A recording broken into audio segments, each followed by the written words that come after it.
नमस्कार। आज हम 10वीं कक्षा के पाठ 1 मैंने पहला पाठ बरसते बादल सीखेंगे। बरसते बादल, बादल माने मेघ। मेघम से क्या बरसते हैं? पानी बरसते हैं। बरसना, बरसना माने पानी पड़ना। बरसते बादल, बादल कैसा बरसते हैं? पानी के रूप में, माने वर्षा बहाकर। इस कविता के कवि कौन है? सुमित्रानंदन पंत। पंत जी ने बरसते बादल कविता में एक छोटा सा उन्मुखीकरण कविता दिया है। कौन सा कविता? देखिए। क्या गाती हो, किसे बुलाती हो, बतला दो कोयल रानी। प्यासी धरती देख मांगती हो, क्या मेघों से पानी हो, क्या मेघों से पानी। ये प्रकृति के बेजोड़ कवि हैं सुमित्रानंद पंत। ये कवि धरती मांगती है। क्या मांगती? धरती माने क्या है? पृथ्वी, भूमि। पृथ्वी प्यासी थी, इस प्रकार से प्यासी।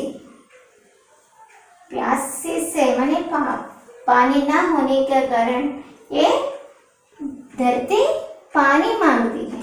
पानी माने नीर, उदक, नीर, जल। ये जो पर्याय शब्द है आप नोटबुक में लिख लीजिए। पानी मांगती है धरती। किससे? मेघों से पानी पूछ रहा है। ये सब सृजनात्मक ढंग से सुमित्रानंदन पंत प्रकृति के बेजोड़ कवि है। प्रकृति के बेजोड़ कवि। बेजोड़ कवि कौन है? सुमित्रानंद पंत। ये प्रकृति में मानवीय चेतना देखते हैं। प्रकृति माने क्या है? पेड़ पौधे, सूरज, चांद, तारे, ये सब प्रकृति के अंतर्गत आते हैं। इसमें प्रधानता वर्षा है। वर्षा ऋतु के बारे में एक कविता दिया है। उनमें से पहला उन्मुखीकरण में एक छोटा सा कविता दिया है। क्या गाती हो, किसे बुलाती हो। यहाँ प्रकृति में पशु पक्षी भी एक है ना, उनमें प्रकृति में मानवीय चेतना देखने वाले कवि पूछता है कोयल से। कोयल ऐसा अपना जो कंठ फैलाकर मेघों के ओर देखते हुए गा रही है। कुकुनाद से में पुकारते हुए गाती है। किसे बुलाती है? उस प्रकार कंठ फैलाकर गाती है ना, ऊपर देखकर। बतला दो माने बताओ, किसे बुलाती हो। ऊपर ऐसा स्वर आवाज फैलाकर किसे बुला रही है तू? प्यासी धरती देख मांगती। धरती तुमसे क्या मांगती है? क्या मेघों से पानी, क्या पानी बरसेगा? मेघों से पानी बरसेगा या नहीं? इस प्रकार धरती पूछता है क्या मेघों से पानी बरसेगा या नहीं, ये पूछता है। इसीलिए तो गाती है ना। क्यों गाते हैं? इस प्रकार एक छोटा सा कविता एक बार देखिए। क्या गाती हो, किसे बुलाती हो, बतला दो कोयल रानी। कोयल माने कोकिला। कोकिला को गाने की रानी भी कहते हैं। प्यासी धरती, धरती माने पृथ्वी मांगती है, देख मांगती है। पृथ्वी तुम्हारे ओर देखकर मांगती है, क्या मेघों से पानी बरसेगा या नहीं। इस प्रकार पूछता है।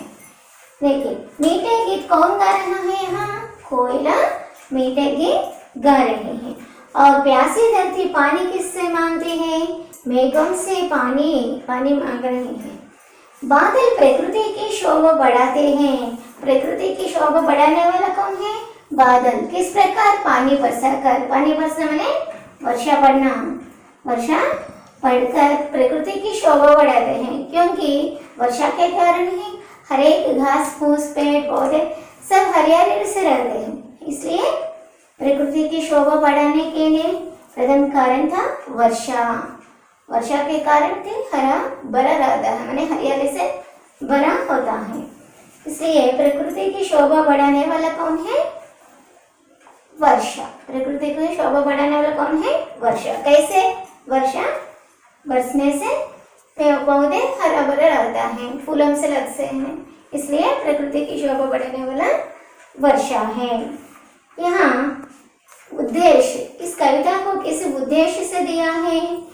प्रकृति के प्रति काव्य रचनाओं के प्रोत्साहन के साथ साथ सौंदर्य बोध पाना और मनोरंजन करना। कविता पढ़ने से क्या उत्पन्न होता है? मनोरंजन। गाना और कविता से हमें हमारे मन को मनोरंजन होता है, इसलिए बच्चों को सौंदर्य बोध कराते हुए, माने प्रकृति के सौंदर्य को बताते हुए काव्य रचना माने कविता लिखने के लिए प्रोत्साहन देने के लिए इस कविता को यहाँ दिया है। नेक्स्ट, विधा विशेष किस विधा में है? यहाँ बरसते बादल कविता पाठ है। कौन सा पाठ है?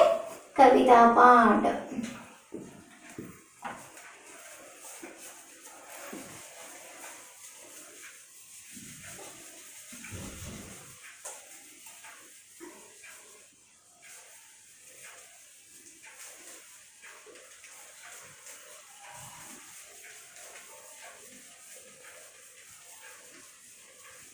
सुमित्रानंद पंत जी ने यहाँ किस रूप में दिया है? कविता के रूप में, माने कविता पाठ के रूप में है। कविता पाठ का उद्देश्य क्या है? सौंदर्य बोध। सौंदर्य बोध माने सौंदर्य को बोध करना। किस प्रकार कविता से सौंदर्य बोध होता है? कविता के सृजनात्मकता से लिखने से। कविता को किस प्रकार लिखना? पुनरुक्ति शब्दों से। पुनरुक्ति शब्द, संज्ञा शब्द, संज्ञा शब्द, विशेषण शब्द,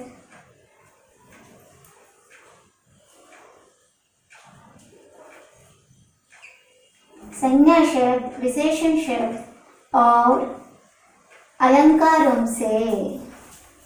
अलंकारों से, शब्द अलंकार और अर्थ अलंकार। अलंकारों से, अलंकारों से, पुनरुक्ति शब्दों से और तुकांत शब्दों से। तुकांत या तुकबंध ये शब्दों से कविता की सुंदरता बढ़ेगी। कविता का लक्षण क्या है?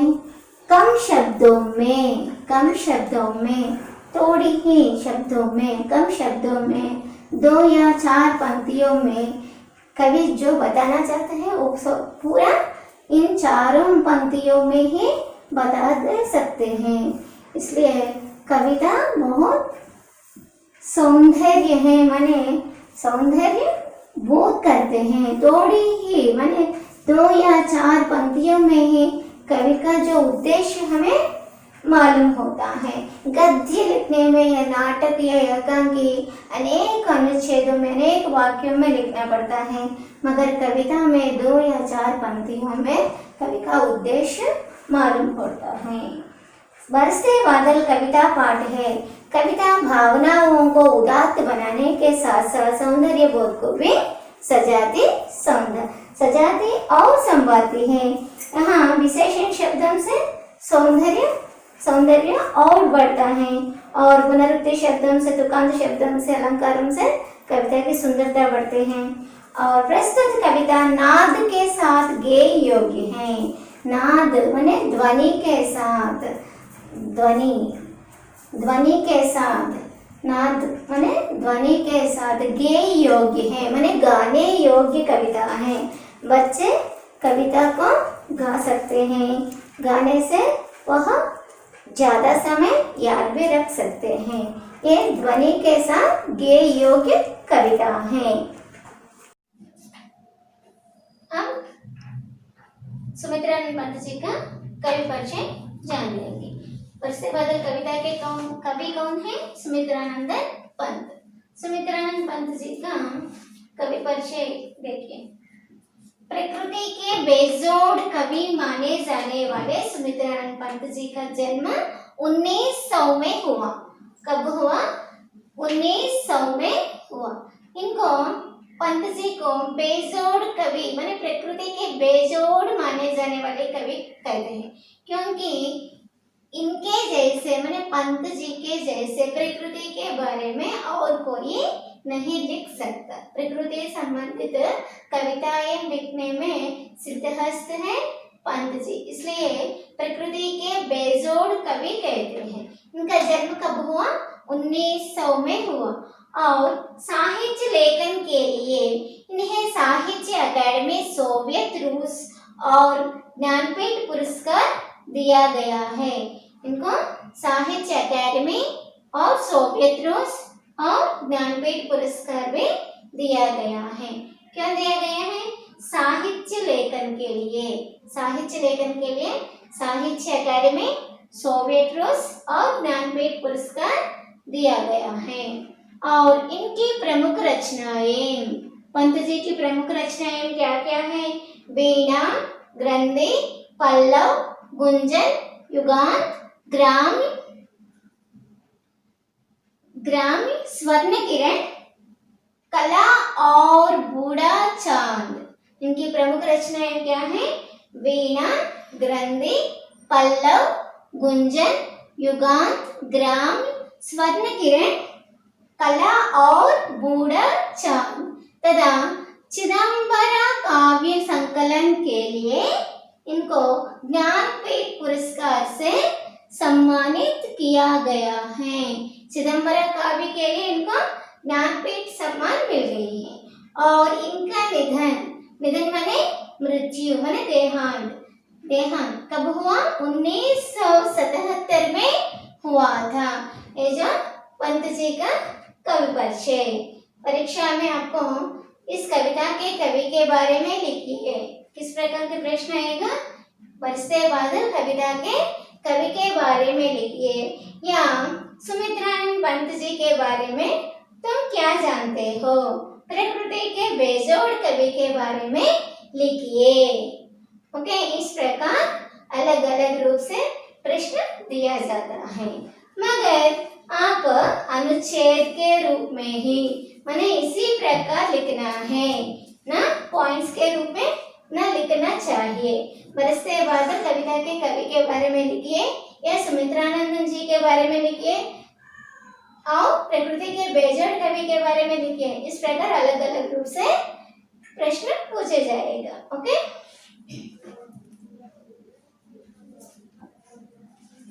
विषय बरसते बादल पाठ के विषय क्या है?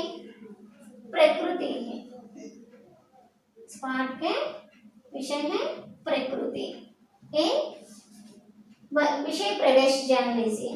वर्षा ऋतु हमेशा से माने हमेशा माने सदा, हमेशा माने सदा। वर्षा ऋतु हमेशा से सबकी प्रिय ऋतु है। क्यों प्रिय ऋतु है? वर्षा के कारण ही हमें खाना, कपड़ा और मकान सभी मिलते हैं, और प्रकृति की शोभा और बढ़ जाती है हरियाली के कारण। इसलिए सभी जीव जंतु के प्रिय ऋतु क्या है? वर्षा है।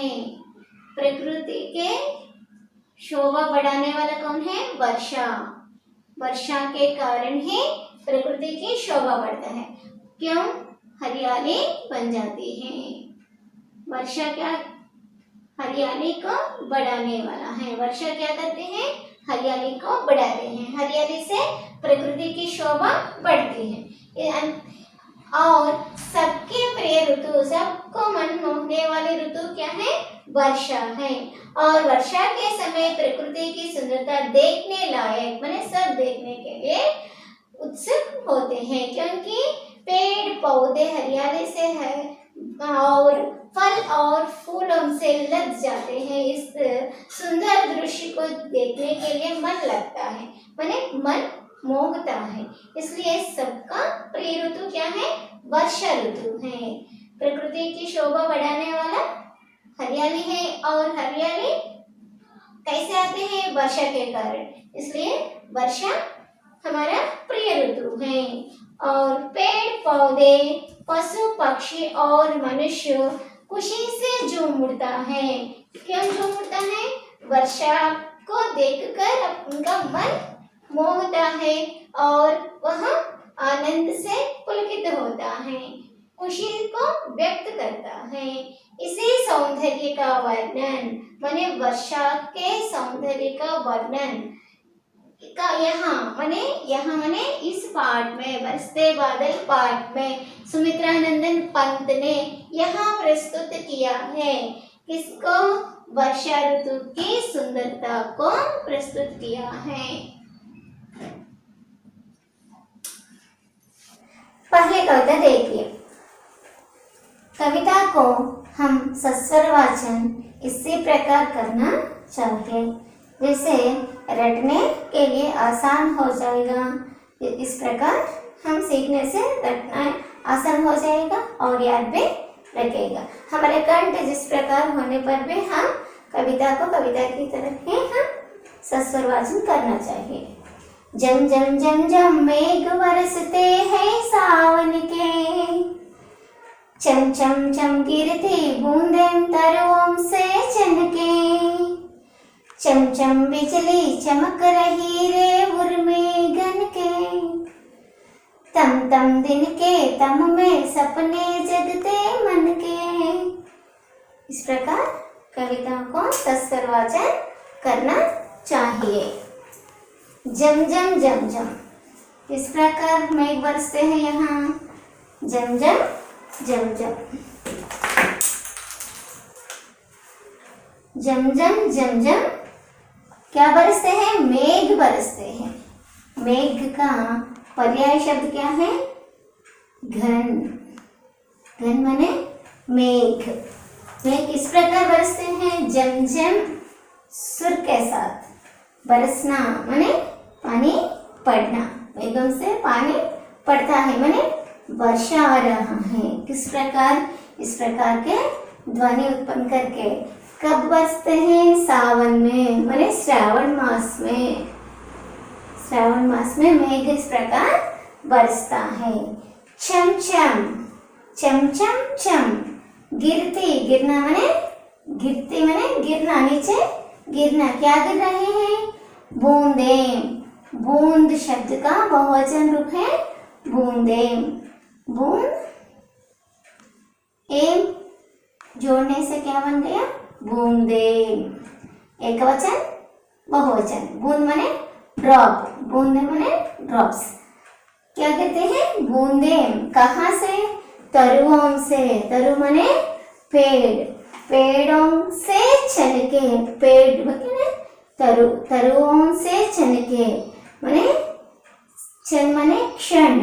एक क्षण रुककर तरु में माने पेड़ पर छलके माने यहाँ एक क्षण रुककर पेड़ों से ऊपर से नीचे गिरते समय बार तरु में एक क्षण रुककर नीचे गिरते हैं। क्या गिरते हैं?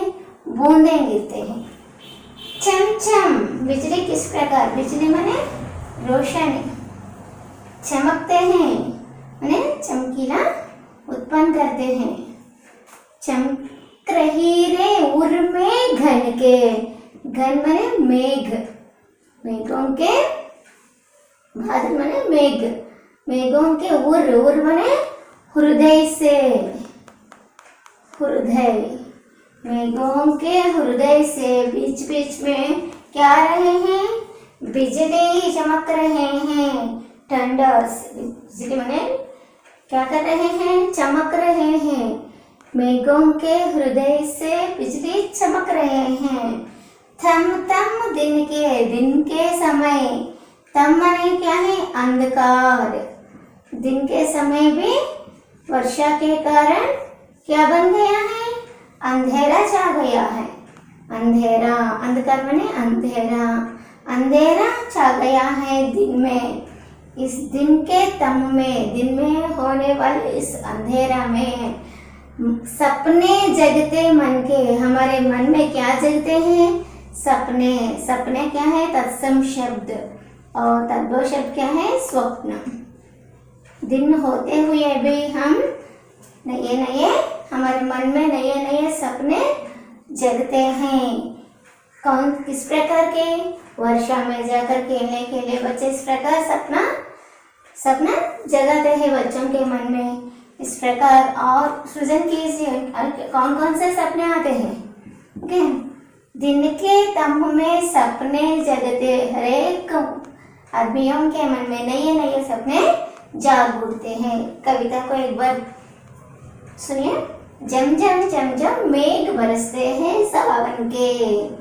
सावन में मेघ किस प्रकार बरसते हैं? जम जम।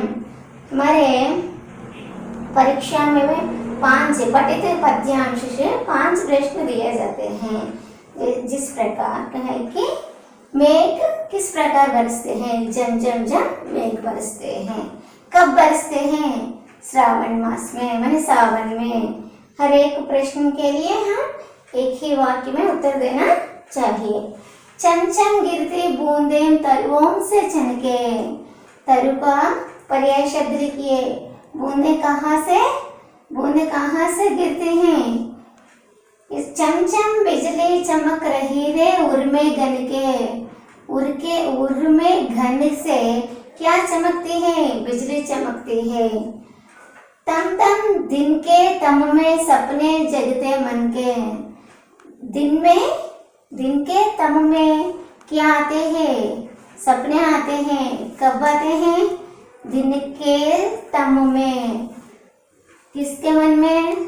आदमियों के मन में, बच्चों के सब बच्चों के या आदमियों के मन में नए नए सपने जाग उठते हैं। इस पद्यांश में कौन कौन से पुनरुक्ति शब्द आए हैं? चमचम, जमजम, चमचम, चमचम, तम तम। ये क्या है? पुनरुक्ति शब्द। ओके। बिजली का अर्थ क्या है? रोशनी, प्रकाश। बूंद माने बूंद शब्द का बहुवचन रूप बूंदे। मेघ, घन, बादल। सावन तत्सम शब्द, तद्भव शब्द श्रावण। ओके। चन माने क्षण।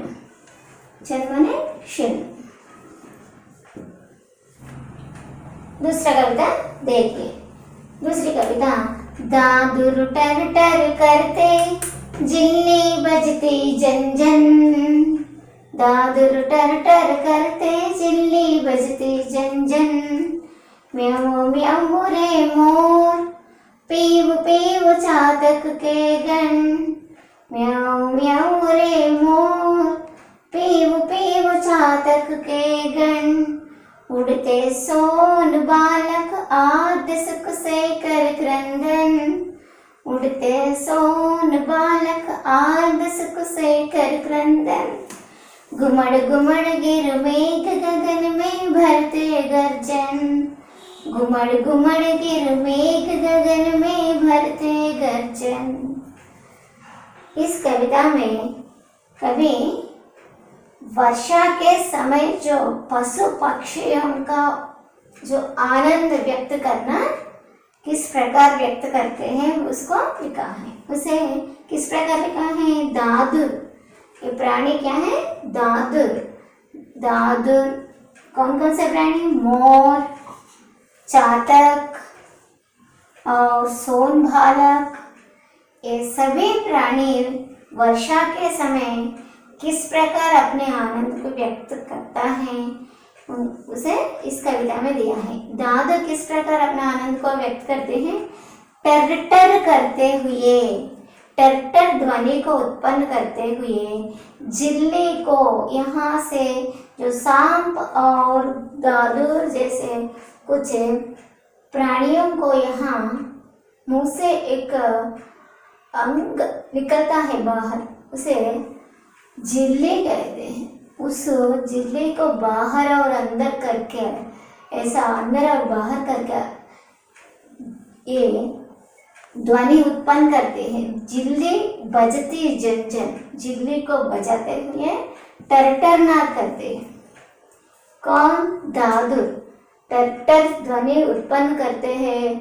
तब यहाँ के जो दादुर के मुख के ये ध्वनि इस प्रकार उत्पन्न करते हैं कि ये वहाँ से ध्वनि उत्पन्न होते समय यहाँ जो झिल्ली बाहर आते हैं और अंदर जाते हैं, उस समय ये ध्वनि उत्पन्न होता है टर्टर नाद। इस प्रकार ध्वनि उत्पन्न करके अपने आनंद को, झिल्ली बजाते हुए अपने आनंद को व्यक्त करते हैं। और मोर बहुत खुश होते हैं। कब घने बादल छा जाते हैं, मोर अपने खुशी को व्यक्त करते हुए अपने पंख फैलाकर नाच दिखाते हुए जो म्याऊ म्याऊ कहकर, म्याऊ म्याऊ इस प्रकार कुक कर माने ध्वनि उत्पन्न करके अपना आनंद व्यक्त करते हैं। और चातक पक्षियों के गण, चातक के गण क्या कहते हैं? गण माने समूह या समुदाय, झुंड। चातक पक्षियों के झुंड पीव पीव ध्वनि उत्पन्न करते हैं, पीव पीव करके उनका जो आनंद व्यक्त करते हैं। और सोन भालक पक्षी उड़ते समय, जब ऊपर उड़ते समय ही उसको मालूम होता है कि वातावरण ठंडा पड़ रहा है और कुछ ही देर में वर्षा आने वाला है, इसको ये सोन बालक पक्षी पहले ही समझ लेते हैं और आर्द्रता से सुख पाकर क्रंदन करते हैं। क्रंदन माने रोना, आनंद का जो बाष्प निकलता है और रोते हुए माने क्रंदन करते हुए इस प्रकार आनंद को व्यक्त करते हैं। आर्द्रता से सुख पाकर, आर्द्रता से सुख पाते हैं। और मेघ क्या करते हैं?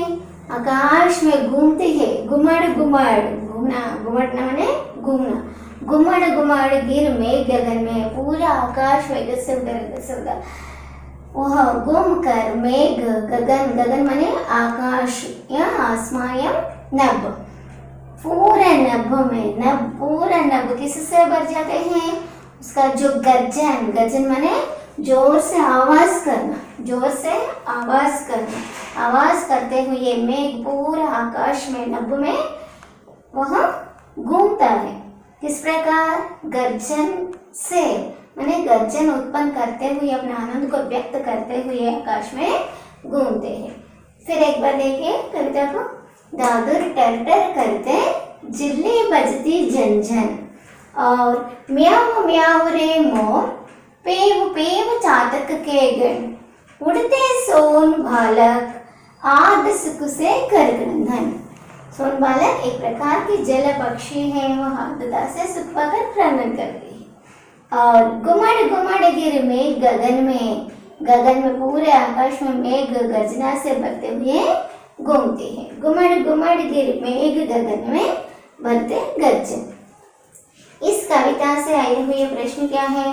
दादुर किस प्रकार अपने आनंद, दादुर की ध्वनि क्या है? टर टर। झिल्ली बजती झंझन, क्या बजती, कौन बजती है? झिल्ली, दादुर। और मोर मोर की आवाज किस प्रकार है? म्याऊ म्याऊ। चातक के गण क्या करते हैं? पीव पीव नाद उत्पन्न करते हैं। और आर्द्रता से सुख कौन पा लिया है? हाँ, सोन बालक पक्षी। सोन बालक पक्षी क्या करते हैं? उड़ते सोन बालक आर्द्र सुख से क्या कर रहे हैं? क्रंदन कर रहे हैं। मेघ किस प्रकार घूम रहा है? घुमड़ घुमड़, गर्जना से घुमड़ घुमड़, गर्जना बढ़ते हुए मेघ कहाँ घूम रहे हैं? गगन में घूम रहे हैं। इस प्रकार के प्रश्न दूसरी कविता से आएगा। तीसरी कविता देखिए। रिमझिम क्या कुछ कहते बूंदों के स्वर, रिमझिम क्या कुछ कहते बूंदों के स्वर, रोम से हर उड़ते छूते वे भीतर अंतर, रोम से हर उड़ते छूते वे भीतर अंतर, धाराओं पर धाराएं जरती धरती पर, धाराओं पर धाराएं जरती धरती पर, रज के कण कण में तृण तृण को पुलकावलित, रज के कण कण में तृण तृण को पुलकावलित, तीसरा कविता रिमझिम रिमझिम। रिमझिम रिमझिम क्या कुछ कहते, बूंदे, बूंदे माने वर्षा की बिंदुओं की जो आवाज किस प्रकार धरा पर गिर रहे हैं, रिमझिम रिमझिम, रिमझिम रिमझिम करते हुए नीचे गिरते हैं।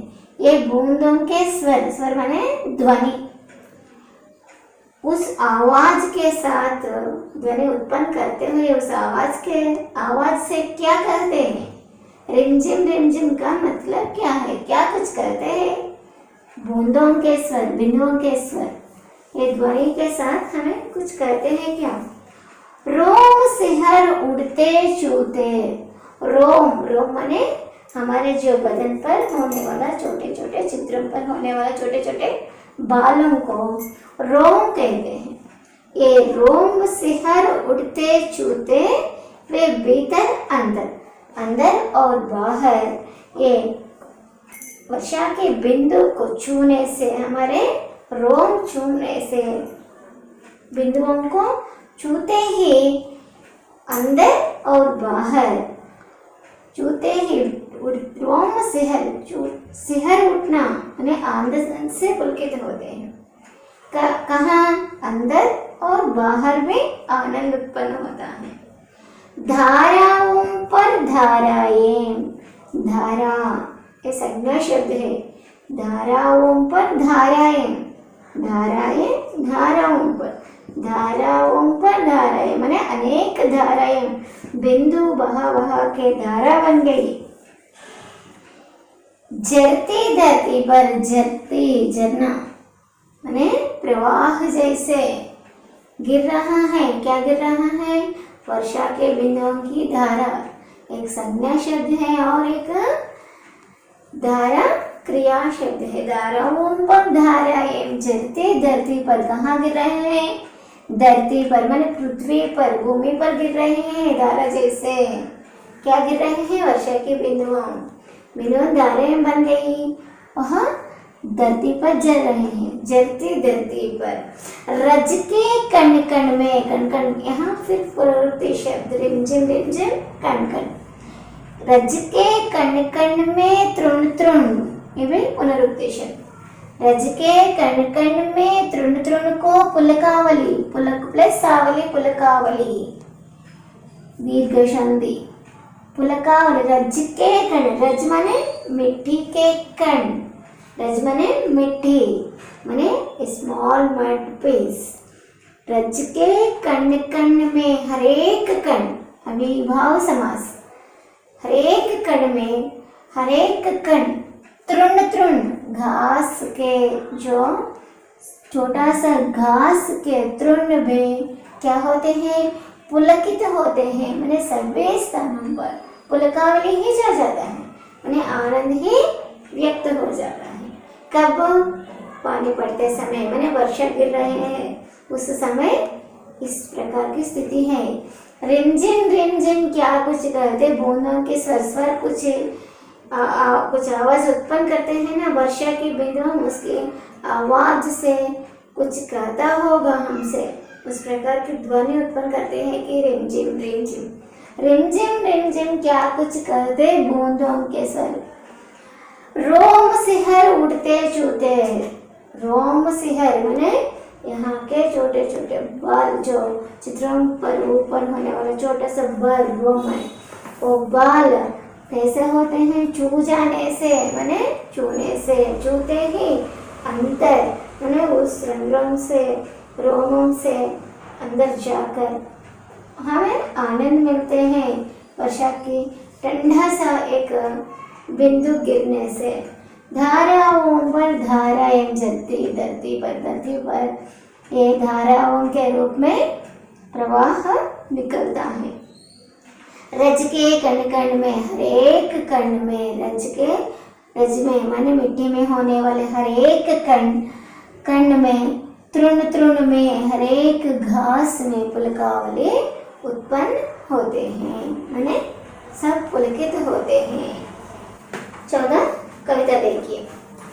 पकड़वार की धारा झूलता है मेरा मन, पकड़वार की धारा झूलता मेरा मन। आओ रे सब मुझे घेर कर गाओ सावन, आओ रे सब मुझे घेर कर गाओ सावन। इंद्रधनुष के झूले में झूले मिल सब जन, इंद्रधनुष के झूले में झूले मिल सब जन। फिर आए जीवन में सावन मन भावन, फिर आए जीवन में सावन मन भावन। इस प्रकार 14 कविता में हमारा कवि क्या लिखा? पकड़वारी की धारा। क्या लिखा है? पानी बरसते समय माने वर्षा के समय हमारा मन की भावना लिखा है। हमारे मन में क्या होता है? वारी को, वारी माने पानी, वारी माने पानी, जल। उस वर्षा के पानी को पकड़ना चाहता है। पकड़वारी की धारा माने पानी की धारा को, जल धारा को, वर्षा की धारा को। पकड़वारी की धारा, झूलता है मेरा मन। झूलना माने मन चाहना, उस जल को पकड़कर खेलना चाहता है। वर्षा की बिंदुओं को इस प्रकार पकड़कर खेलने का मन लगता है। आओ रे सब बच्चे, आओ रे सब मुझे घेर कर माने घूमकर, सब मुझे घेर कर गाओ। क्या गाना चाहिए? सावन के गाने माने श्रावण मास के गाने, श्रावण मास में होने वाले वर्षा के गाने। सब मुझे मेरे पास आकर घुमड़ घुमड़ कर गाएंगे। आओ कहाँ खेलेंगे हम सब? ये वर्षा में खेलेंगे, सावन मास के गीत गाकर। सावन माने श्रावण मास के गीत गाकर। इंद्रधनुष, इंद्रधनुष माने सतरंगी, 7 रंग वाला इंद्रधनुष इस प्रकार छा जाते हैं ना आकाश में। इस इंद्रधनुष को झूले बनाकर, झूला बनाकर उस झूले में माने इंद्रधनुष के झूले में झूले सब जन, एक क्रिया शब्द है। झूले में झूले, संज्ञा शब्द और क्रिया शब्द। झूलेंगे कहाँ? इंद्रधनुष को झूला बनाकर झूलेंगे सब जन माने सब लोग मिलकर इस इंद्रधनुष के झूला बनाकर झूलेंगे। फिर कब आना? सावन मास। फिर आए जीवन में, हर जीवन में माने जिंदगी में हर बार आना चाहिए। हमेशा सावन मास क्या आना चाहिए? सावन माने श्रावण मास। मन को भाने वाला, मन भावन, मन को भाने वाला ये श्रावण मास जीवन में हर बार फिर आना चाहिए। ये पुनरुक्ति शब्द है। फिर एक बार कविता सुनिए। पकड़वारी की धारा झूलता है मेरा मन। मेरा मन क्या चाहता है? वारी को पकड़ना चाहता है। यहाँ इस कविता से कौन सा प्रश्न पूछा जाता है? क्या पकड़ना चाहता है? वारी की धारा को पकड़ना चाहता है। आओ रे सब मुझे घेर कर क्या चाहता है? क्या करना चाहता है? सावन के गाना गाना चाहता है। इंद्रधनुष को क्या बनना चाहता है? इंद्रधनुष को झूला बनना चाहता है। झूले में क्या, झूला से क्या करना चाहता है? झूला से झूले में झूला को झूले बनाकर उसमें झूलना चाहता है। फिर आए जीवन में श्रावण मास कब आना चाहिए? जीवन में कब आना है? फिर आना चाहिए जीवन में। जीवन में हर बार श्रावण मास आना चाहता है। मन भावन माने मन को भाने वाला, मन को भाने वाला ये श्रावण मास हर बार आना चाहिए। माने श्रावण मास के समय ही वर्षा बरसते हैं, वर्षा के कारण ही हमारे जिंदगी आगे बढ़ता है। इसलिए श्रावण मास हर बार आना ही चाहिए। पकड़वारी की धारा झूलता है मेरा मन, आओ रे सब मुझे घेर कर गाओ सावन। इंद्रधनुष के झूले में सब जन, फिर आए जीवन में सावन मन भावन। ओके, जन मने लोग, प्रजा, सावन तत्सम शब्द, श्रावण तद्भव शब्द, मन मने दिल, इंद्रधनुष, इंद्र का धनुष, वारी पानी जल। इस प्रकार बरसते बादल कविता से आए हुए प्रश्न कविता के रूप में देता है और 5 प्रश्न पूछता है।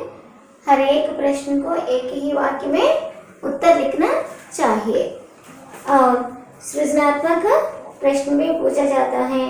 और इस कविता से पर्याय शब्द, वचन, लिंग, पद परिचय और समास भी पूछे जाते हैं। और परियोजना में वर्षा के बारे में, परियोजना कार्य में वर्षा के बारे में, बादल के बारे में, इस प्रकार परियोजना कार्य भी दी जाते हैं। बच्चे क्या करना चाहिए? कविताओं को रटना चाहिए और कविताओं को पढ़कर